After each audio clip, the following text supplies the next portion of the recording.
헤헤, 예쁘다. 이 여자한테 장가 가야겠어. 어둠이 내려앉고 세상이 조용해지면 비로소 들려오는 이야기들이 있습니다. 여러분의 지친 밤을 따스하게 데워줄 조상들의 지혜와 기이한 야담. 오늘도 마음의 창을 열고 귀를 기울여 보시겠습니까? 깊은 밤 단잠을 부르는 이야기 단밤야와 지금 시작합니다. 옛날, 아주 먼 옛날 강원도 깊은 산골에 덩치는 집채만 하고 눈빛은 번개처럼 번뜩이는 거대한 호랑이 한 마리가 살고 있었습니다. 이 호랑이는 포유 한 번에 온 산의 짐승들을 벌벌 떨게 만드는 무시무시한 왕이었지만 사실 그 속마음은 비단결처럼 부드럽고 외로움을 많이 타는 짐승이었습니다. 그러던 어느 화창한 봄날이었습니다. 산길을 걷던 나무꾼이 호랑이의 포효 소리에 깜짝 놀라보찜을 내팽개치고 달아나는 일이 벌어졌습니다. 호랑이는 어슬렁어슬렁 나무꾼이 남기고 간 보찜을 구경하다가 그 안에서 웬 종이 뭉치 하나를 발견했습니다. 그것은 바로 당시 한량들 사이에서 유행하던 추나집 즉 예쁜 여인들이 그려진 그림책이었습니다. 호랑이는 앞발로 조심스럽게 책장을 넘기기 시작했습니다. 그런데 이게 웬일입니까? 책 속에 그려진 분홍색 치마 저고리를 입은 인간 여인의 모습에 호랑이의 가슴이 방망이질 치기 시작했습니다.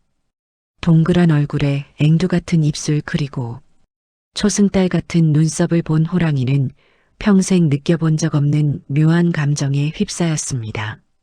아, 이것이 바로 말로만 듣던 짝사랑인가 보구나. 호랑이는 그날부터 사냥도 팽개치고 온종일 그 그림책만 들여다보며 한숨을 내쉬었습니다. 이 꼴을 지켜보던 산속의 책삽괴쟁이 여우가 호랑이 곁으로 살금살금 다가왔습니다. 대왕님 요새 왜 그렇게 한숨만 쉬십니까? 어디 몸이라도 편찮으신 건지요? 여우의 물음에 호랑이는 그림책을 보여주며 수줍게 고백했습니다.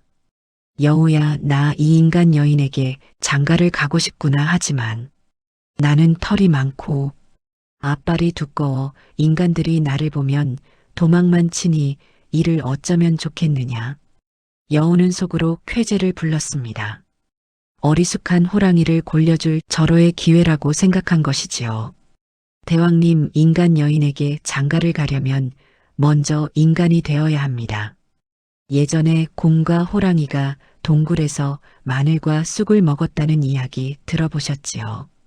사실 그 비법이 조금 잘못 알려졌습니다. 진정한 꽃미남 인간이 되려면 마늘보다 100배는 더 독한 빨간 열매를 먹어야 합니다. 여우가 내민 것은 마늘이 아니라 산밑밭에서 몰래 따온 새빨간 청양고추 한 보따리였습니다. 대왕님, 앞으로 100일 동안 이 빨간 마늘과 쑥을 먹으며 버티시면 털이 싹 빠지고 피부가 옥처럼 고운 꽃미남 선비로 변할 것입니다. 호랑이는 여우의 말을 철석같이 믿고 그날부터 동굴 속에서 고추 수행을 시작했습니다. 첫날 고추를 한 입 베어문 호랑이는 눈알이 튀어나오는 줄 알았습니다. 입안에서 불이 나고 콧구멍에서는 연기가 나오는 것 같았습니다. 어흥 고추야, 사람 잡는다. 호랑이는 찬물을 들이켜며 괴로워했지만 그림책 속 여인의 얼굴을 떠올리며 꾹 참았습니다. 눈물 콧물을 한 바가지 쏟으면서도 매일같이 고추를 씹어 먹었습니다. 쑥은 또 어찌나 쓴지 호랑이의 혓바닥은 이미 감각을 잃은 지 오래였습니다. 100일이 거의 다 되어갈 무렵 여우가 다시 찾아왔습니다. 대왕님, 이제 털은 안 빠졌어도 기운만큼은 인간 선비가 되셨습니다. 이제 옷을 갖춰 입고 마을로 내려가 구원 작전을 펼치시지요. 여우는 어디서 구해왔는지 낡은 선비옷과 큼지막한 갓을 내놓았습니다. 호랑이는 꼬리를 바지 속에 쑤셔 넣고 거대한 몸집을 억지로 도포 자락 안에 구겨 넣었습니다. 그리고 머리에는 커다란 갓을 썼습니다. 여우가 신신당부했습니다. 대왕님, 절대 어흥하고 소리치시면 안 됩니다. 인간들은 목소리가 작습니다. 그저 헛기침을 하며 에엠하고 말씀하셔야 합니다. 그리고 네 발로 걸으면 안 되고 반드시 두 발로 꼿꼿이 서서 걸으셔야 합니다. 호랑이는 뒷다리에 힘을 빡 주고 일어섰습니다. 기우뚱거리며 걷는 모습이 마치 술 취한 커다란 곰 같았지만 호랑이는 자신이 이미 절세가인 꽃미남 선비가 된 줄로만 알았습니다. 드디어 호랑이가 마을로 내려가는 날이 밝았습니다. 갓을 빗돌게 쓰고 도포 자락을 휘날리며 두 발로 뚜벅뚜벅 걷는 호랑이의 모습은 멀리서 보면 영락없는 덩치 큰 괴물 선비였습니다. 마을 입구에 들어서자 사람들이 웅성거리기 시작했습니다. 어이구, 저기 좀 보게. 웬 선비가 저렇게 덩치가 크대. 사람이야 곰이야. 호랑이는 여우가 가르쳐준 대로 점잖게 인사를 건네려 했습니다. 에헴하고 소리를 내야 하는데 고추 수행의 후유증으로 목소리가 갈라져 나왔습니다. 에헤 어흥 사례가 들려 짐승의 울음소리가 섞여 나오자 마을 사람들은 깜짝 놀라 뒷걸음질 쳤습니다. 하지만 호랑이는 아랑곳하지 않고 지나가던 노인에게 물었습니다. 에헴, 이 마을에서 가장 예쁜 처녀가 어디사오? 사람들은 이 덩치 크고 털이 수북한 선비가 정신이 좀 나간 바보 선비라고 생각했습니다. 옷 밖으로 삐져나온 호랑이 발톱을 보고도 설마 호랑이가 옷을 입었으랴 싶어 그저 털이 좀 많은 기인이라고만 여겼지요. 마침 마을에는 힘이 장사라 장가를 오겠다는 사내가 없어 고민하던 김선년의 집이 있었습니다. 마을 사람들은 짓궂은 장난기가 발동했습니다. 선비님, 저기 언덕 위 기와집으로 가보시오. 그 집에 이름도 고운 김선녀라는 처녀가 살고 있어. 호랑이는 이름이 선녀라는 말에 신이 나서 엉덩이를 실룩거리며 김선년의 집으로 향했습니다. 마당에 들어선 호랑이는 점잖게 목청을 가다듬었습니다. 에헴, 이 댁에 구원하러 온 꽃미남 선비가 왔으니 김선녀 낭자는 나오시오. 안채에서 문이 벌컥 열리며 한 여인이 걸어 나왔습니다. 그런데 호랑이는 눈을 의심했습니다. 문 밖으로 나온 김선녀는 키가 호랑이만 하고 어깨는 바위처럼 넓었으며 팔뚝은 호랑이 앞다리만큼이나 굵었습니다.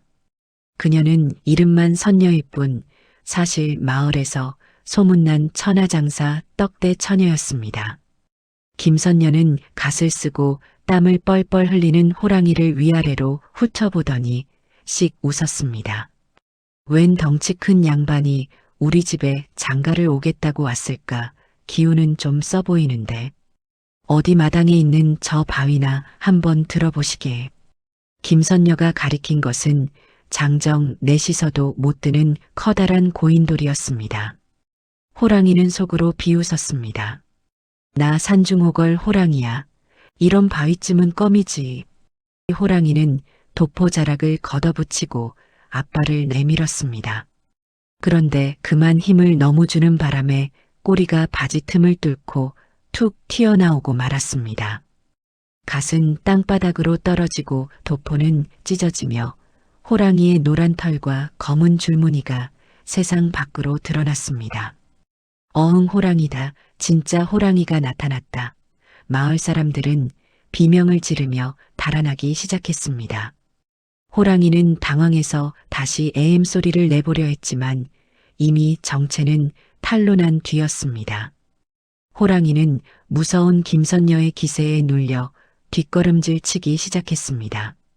아이쿠, 사람 살려. 꽃미남은 무슨 그냥 산으로 도망가야겠다. 호랑이가 산을 향해 냅다 뛰기 시작했을 때 뒤에서 엄청난 목소리가 들려왔습니다. 거기 안 서 일로 와, 이 귀여운 고양이 녀석아. 김선녀였습니다. 그녀는 담장을 가볍게 뛰어넘더니 도망가는 호랑이의 꼬리를 덥석 낚아챘습니다. 호랑이는 생전 처음 느껴보는 괴력에 공중으로 붕 떴습니다. 어흥 고양이 살려 호랑이는 발버둥을 쳤지만 김선녀의 팔뚝은 강철보다 단단했습니다. 그런데 이상한 일이었습니다. 호랑이를 낚아챈 김선녀의 눈이 반짝거리기 시작했습니다.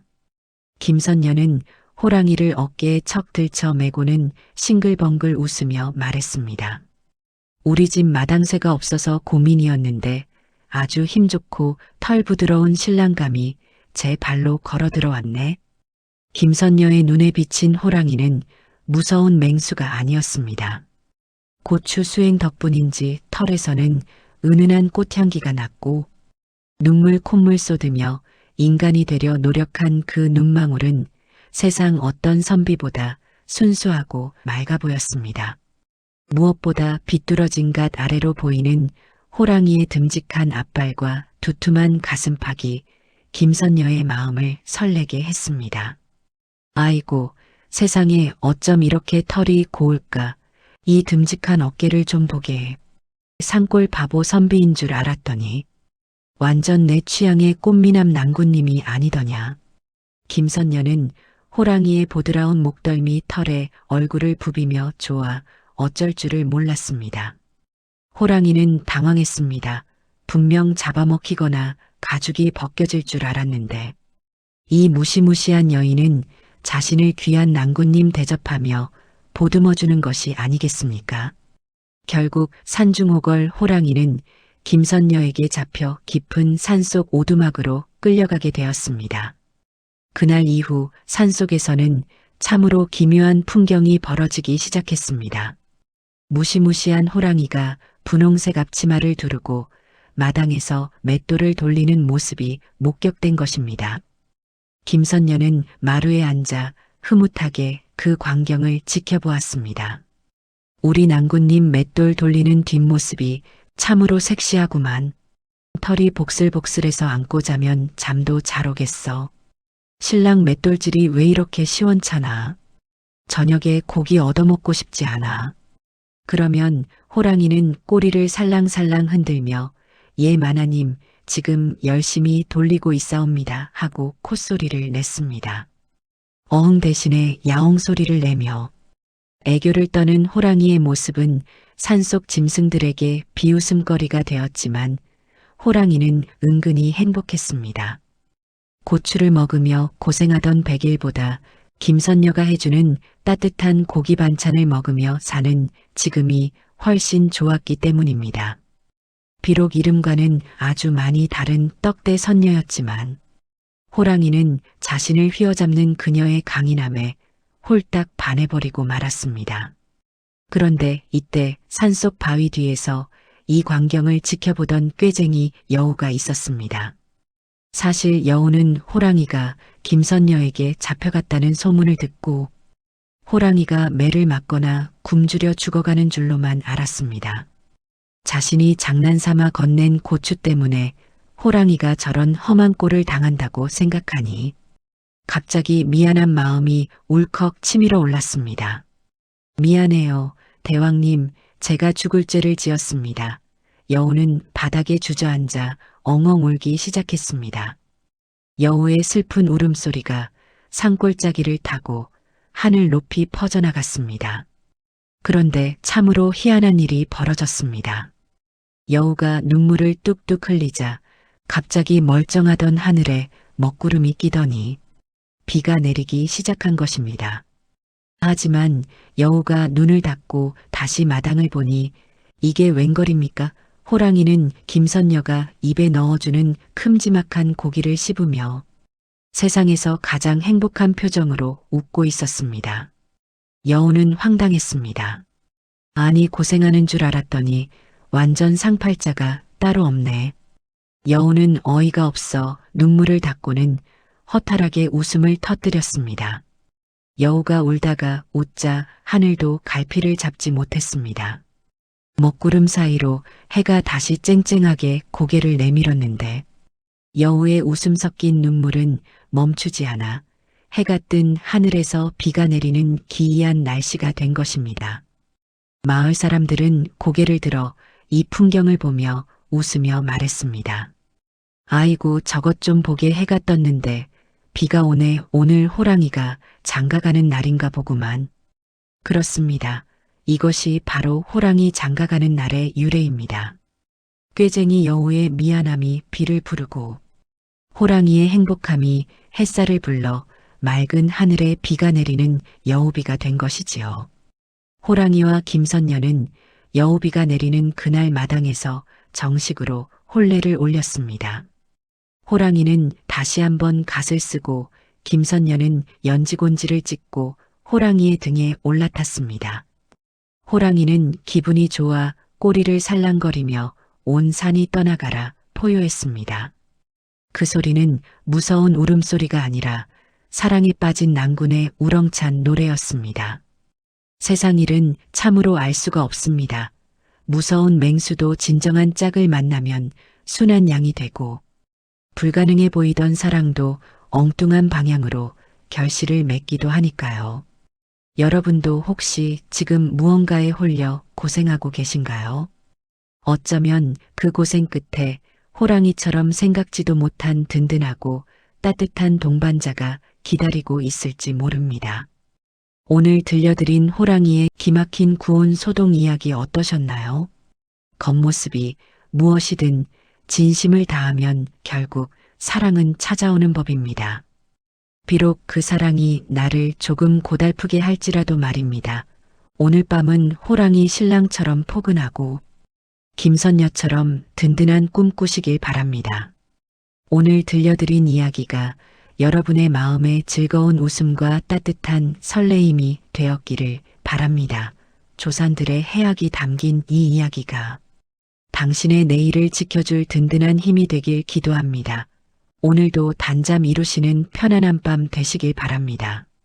지금까지 단밤야화였습니다. 감사합니다.